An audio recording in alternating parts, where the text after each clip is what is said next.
Important سورہ توحہ کی آیت آ رہی ہے وَمَنْ عَارَضَ عَنْ ذِكْرِي فَإِنَّ لَهُ مَعِيشَةً ضَنْكًا وَنَحْشُرُهُ يَوْمَ الْقِيَامَةِ عَامًا، اور جو کوئی میرے ذکر یعنی درس نصیحت سے منہ موڑے گا اس کے لیے دنیا میں تنگ زندگی ہوگی اور قیامت کے روز ہم اسے اندھا اٹھائیں گے۔ یہ اب آپ یہاں پہ نوٹ بھی کر لیجیے گا جو میں نے بورڈ پہ لکھا تھا نا، آیت نمبر 124 کے حوالے سے یہ پوائنٹس ہیں۔ معیشتاً ضنکا، معیشتاً ضنکا، جیسے کہ آپ یہاں بھی دیکھ رہے ہیں ٹیکسٹ میں بھی، اگر آپ اس کا ترجمہ دیکھیں تو اسی حوالے سے ہم بات کریں گے کہ ترجمہ بھی اس کا ہے کہ تنگ زندگی۔ اچھا، جب ہم ایسے تنگ زندگی کی بات کرتے ہیں اور ہم تنگی کی بات کرتے ہیں تو ہمارے ذہن میں یہ آتا ہے کہ جیسے کہ نا اس شخص کو شاید یہاں مراد ہے کہ کوئی بڑی غربت کی زندگی گزارے گا نا، تنگ دستی ہم کہتے ہیں نا، بڑی تنگ دستی ہے آج کل۔ کیا مطلب ہے؟ پیسے کی کمی ہے، رزق کی کمی ہے۔ تو یاد رکھیے گا یہاں وہ پیسے کی تنگی مراد نہیں ہے تنگ زندگی سے، میں نے یہاں لکھ بھی دیا ہے، اب اسی کو ہم ڈسکس کر رہے ہیں یہاں پہ کہ تنگ دستی سے دراصل یہاں مراد یہ ہے، یا آپ یہ کہہ لیجئے کہ تنگ زندگی سے مراد یہاں پہ یہ ہے کہ پیسہ تو بہت ہوگا ایسے لوگوں کے پاس، ٹھیک ہے۔ اچھا، پہلی بات آپ یہ بتائیے کہ یہ لوگ کون ہیں، ان کا قصور کیا ہے، کیا ہے انہوں نے، کیا کیا؟ قرآن آواز آ رہی ہے، ایک بولے کوئی، قرآن سے منہ موڑا، ٹھیک ہے، اللہ کے ذکر سے، کیونکہ دیکھیے آگے کیا لکھا ہے، درس نصیحت، میں نے پہلے بھی آپ کو بتایا تھا الذکر جو ہے مراد قرآن ہے، اس سے انہوں نے منہ موڑا۔ منہ موڑنا کیا ہے؟ نگلیکٹ کرنا، بے اتنائی برتنا، زندگی میں کوئی مقام نہ ہونا قرآن کا کوئی اس کے بعد غور و فکر کرنے کی کوشش نہ کرنا، اس کا کوئی ان ڈیپتھ جانے کی کوشش نہ کرنا،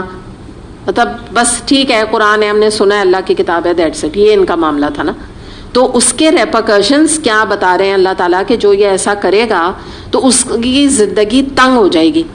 پیسوں سے نہیں، یہ تو میں نے کلیئر کر دیا۔ تو پھر یہ کون سی تنگی ہے جس کا ذکر ہے؟ مراد یہ ہے کہ اس کو چین نصیب نہیں ہوگا۔ اب میں نے آگے جو یہ بات لکھی نا کہ ضمیر کی چبھن، ٹھیک ہے، یہ تو آپ کو سمجھ آ گیا نا، بے چین رہے گا، بے سکونی کی زندگی ہوگی، اس کو بھی ابھی ہم دیکھیں گے، لیکن اس کو ابھی ہم پہلے اس چیز کو دیکھتے ہیں کہ بھئی چبھن کس چیز کی اس کو ہے۔ تو دیکھیے ہوتا یہ ہے کہ جب انسان قرآن سے ڈیٹیچڈ ہوتا ہے تو اس کی زندگی میں حرام کمائی بھی آ جاتی ہے، گناہ بھی آ جاتے ہیں، اللہ کی معصیت بھی آ جاتی ہے، بڑے بڑے کبائر کا بھی وہ ارتکاب کرتا ہے، مثال کے طور پہ زنا بھی کر رہا ہے، سود بھی لے رہا ہے، جھوٹ بھی بول رہا ہے، شراب بھی پی سکتا ہے ایسا آدمی۔ تو کیا ہے کہ اتنے سارے جب انسان گناہ کرے گا نا تو اس کی جو اللہ نے انسان کی فطرت میں اپنی اطاعت رکھی ہے، جب وہ فطرت کے خلاف جاتا ہے اور اللہ کی اطاعت کے بجائے اللہ کی نافرمانی کا مرتکب ہوتا ہے تو اس کا نتیجہ کیا نکلتا ہے کہ اس کی ضمیر جو ہے وہ اس کو پرک کرتا ہے، اس کو چبھن پیدا کرتا ہے، ہر وقت اس کا جو کانشنس ہے نا وہ اس کو ٹھوکے لگاتا رہتا ہے کہ تم کیا کر رہے ہو، تو یہ چیز اس کے دل کو سکون نہیں ہونے دیتی۔ بظاہر آپ کو لگے گا بہت پیسہ، بڑے عیش، بڑے بڑے گھر، بڑے بڑے جو ہے وہ محل بنائے ہوئے ہیں، قصر تعمیر کیے ہوئے ہیں، اور بڑی بڑی گاڑیاں جو ہے وہ پورچ پہ کھڑی ہوئی ہیں، اور بارز بنے ہوئے ہیں گھر میں، اور ڈانس پارٹیز ہو رہی ہیں، نیو ایئر پارٹیز منائی جا رہی ہوتی ہیں، بہت کچھ ہو رہا ہوتا ہے نا دنیاوی لحاظ سے، آپ کو بڑی ہسل بسل رونق نظر آتی ہے ایسے گھروں میں، لیکن اندرونی معاملہ یہ ہوتا ہے کہ اللہ کو ناراض کر کے، اللہ کی نافرمانی کے کام کر کے، یاد رکھیے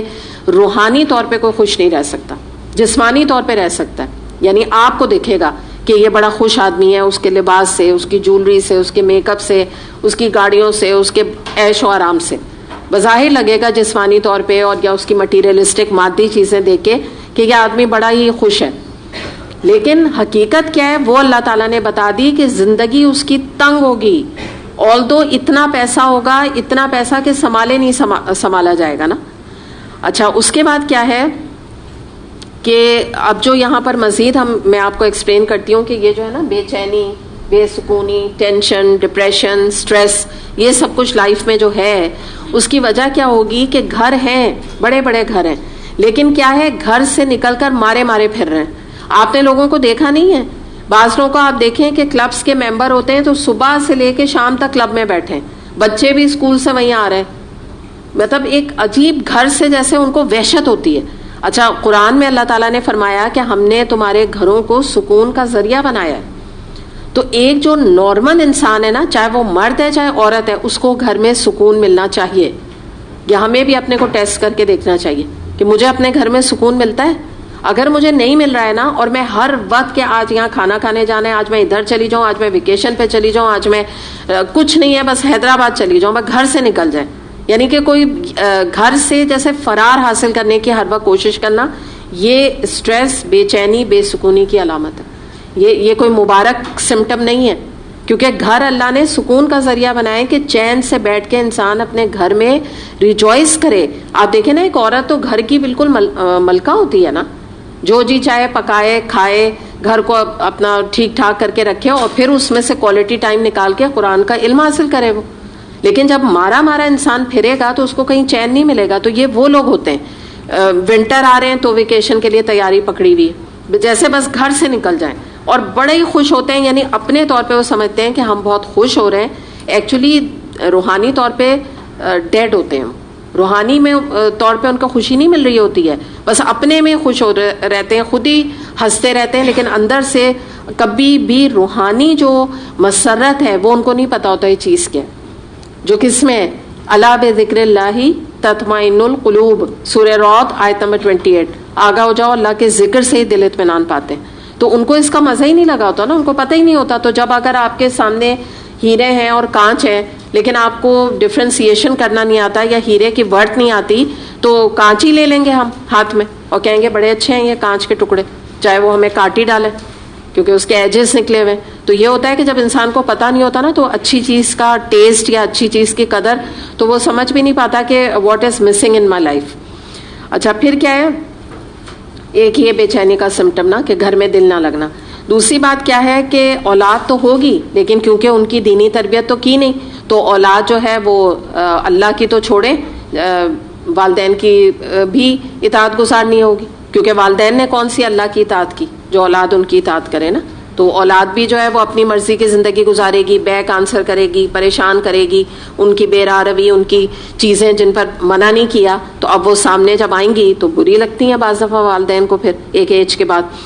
اس کے بعد یہ کہ کپڑے خوب کپڑے، اب وہ کپڑے کس لیے بن رہے ہیں کہ دوسرے دیکھیں، ان کو پیسہ ہے، گھر ہیں، آسائشیں ہیں اور ڈیکوریشن ہے، مقصد اس کا کیا ہے کہ لوگ دیکھیں اور پھر اپریشیٹ کریں۔ اب اگر انہوں نے ہر 6 مہینے کے بعد اپنا فرنیچر، اپنے پردے، اپنے کرٹنز، اپنی ہر چیز ڈیکوریشن چینج کی، کپڑے نئے نئے بنائے، لوگوں نے تعریف نہیں کی، تو اب کیا ہو گیا؟ غم کا شکار، ڈپریشن ہو گیا، سٹریس ہو گئی، کیونکہ سارا وقت مہینوں